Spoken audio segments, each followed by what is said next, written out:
बिस्मिल्लाहिर्रहमानिर्रहीम। अस्सलाम वालेकुम फ्रेंड्स। तो फ्रेंड्स, आज हम बनाएंगे लाहौरी दही फुल्कियाँ। लाहौरी दही फुल्कियाँ इसलिए क्या, क्योंकि ये जो स्पेशल लाहौर में ही मिलते हैं और वहाँ पे ही बनता है। इसका टेस्ट इतना ज़बरदस्त आता है, मैं कहती हूँ दुनिया में किसी चीज़ का नहीं है।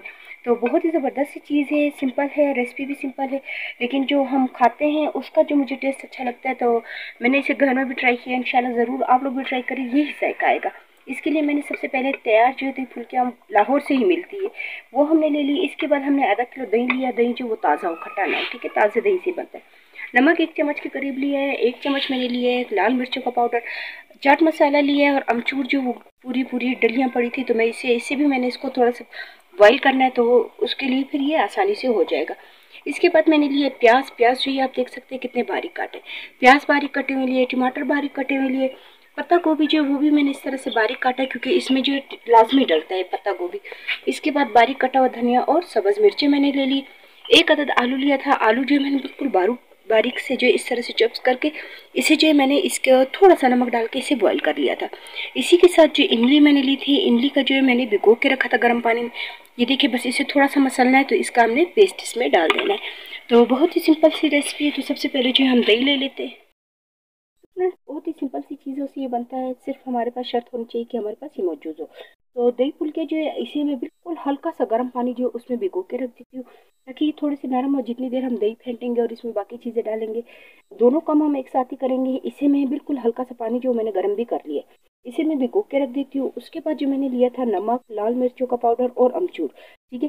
तो इसे मैं मोटा फिलहाल तो आपके पास डलियाँ हैं मेरे पास, तो अब जो इसे मैं तोड़ के इसके अंदर नमक और मिर्ची डाल के इसे भी मैं बॉईल कर लूँगी। जैसे जो नॉर्मल चटनी होती है अमचूर की, वो जो वो मैं इसमें यानी कि बनाने के लिए मैं रख देती हूँ, क्योंकि ये दो काम जो मैं एक साथ कर लेती हूँ।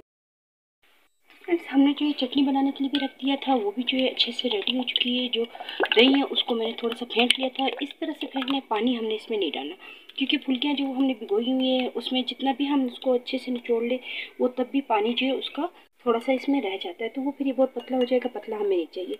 अब जो नमक था, थोड़ा सा नमक मैंने बचा लिया था, और चाट मसाला जो मैंने 1 चम्मच लिया था उसे हम इसमें शामिल कर देंगे। लाल मिर्ची जो वो हमने इसमें यूज़ नहीं कर रही, ठीक है, क्योंकि हमने चटनियों में डाल दी थी, तो इसलिए बस वहीं पे काफ़ी होगी। तो वो थोड़ा सा हमने यानी कि उसको थोड़ा सा तेज़ रखा है। तो इसी के साथ ही इसमें हम शामिल कर देंगे प्याज बारीक कटे हुए। साथ साथ जो अच्छे से मिक्स भी करते जाएंगे। इसी के साथ जाएगा टमाटर, गोभी जो हमने ली थी पत्ते वाली, इसे हमने धो के इसका पानी जो अच्छे से खुश कर लेना।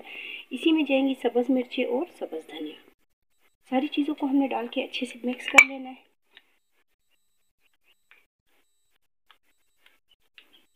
अब इसमें हम डालेंगे बॉईल किए हुए आलू, और अब जो हम चम्मच का इस्तेमाल बहुत ज़्यादा नहीं करेंगे, क्योंकि छोटे छोटे पीसेस हैं आलू के, तो ये जो फिर बहुत ज़्यादा इसमें नरम हो जाएंगे। तो बिल्कुल हल्के हाथों से हम इसे 2 दफ़ा मल लेंगे इस तरह से।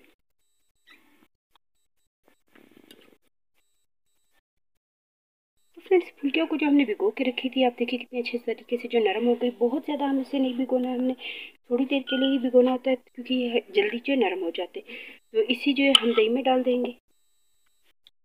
इसे भी हम अच्छे से मिक्स कर लेते हैं। इसी के साथ हम ले लेते हैं, हमने जो इमली का भिगो के उसको रखा था, उसका जो है मैंने छान के उसका पानी अलग कर लिया, ठीक है। तो उसे भी डाल देंगे।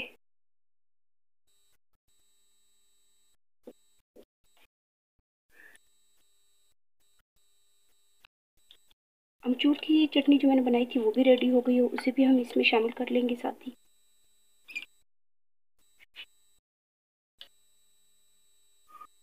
अमचूर की चटनी जो वो मैंने बना ली थी, वो भी इसमें सिर्फ नमक और मिर्च डलता है, लेकिन इसका टेस्ट जो बहुत ज़बरदस्त आता है।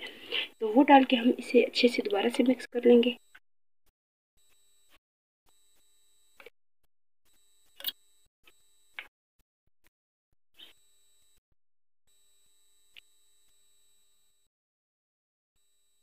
तो फ्रेंड्स, अब जो ये बिल्कुल अच्छे से रेडी हो गया है, पतला बिल्कुल नहीं रखना है हमने। आप देख सकते हैं कि दही में जो हमने पानी नहीं डाला था, ठीक है। तो क्योंकि हमने इसमें चटनी भी डाली, इमली का पानी भी जो गोदा जो हमने गाढ़ा करके निकाला था वो भी डाला, तो उससे जो ये ऑलरेडी बराबर हो जाता है जितना हम बाजार से लेते हैं उस तरह से। तो पहले जो है, अब थोड़ी सी मेरे पास जो ये चटनी और भी पड़ी है, तो मैं थोड़ी सी चटनी इसके ऊपर डाल देती हूँ। इसी के साथ इसके ऊपर डाल देते हैं हम बारीक कटा हुआ धनिया और सब्ज़ मिर्ची, टमाटर, थोड़ी थोड़ी चीज़ें जो मैंने बचा ली थी, क्योंकि ऊपर जो कच्चा इसका टेस्ट आता है वो और ज़्यादा अच्छा लगता है। और इसी के साथ जो हमने पत्ता गोभी बारीक कटा हुआ लिया था उसे भी हम इस तरह से ऊपर डालेंगे। थोड़ा सा चाट मसाला हम दोबारा डालेंगे, और इन चीज़ों को डालने से पहले आप नमक वगैरह का टेस्ट कर ले अपने हिसाब से, कि आप थोड़ा सा ज़्यादा रखना चाहते हैं तो ज़्यादा कर ले, और वैसे ही जो है पहले कम रखा करें, क्योंकि इसके साथ अभी हम चाट मसाला भी रखेंगे, चटनियाँ भी रखेंगे, तो ये खुद स्पाइसी हो जाएगा। तो आप देख सकते हैं कितनी ज़बरदस्त तरीके से जो है अपने दही फुल्के तैयार कर लिए। उम्मीद है कि आपको रेसिपी पसंद आई होगी, तो प्लीज़ मेरी वीडियो को लाइक करें, सब्सक्राइब करें और ज़्यादा से ज़्यादा शेयर करें। इंशाल्लाह नेक्स्ट वीडियो में मुलाकात होगी। अल्लाह हाफिज़।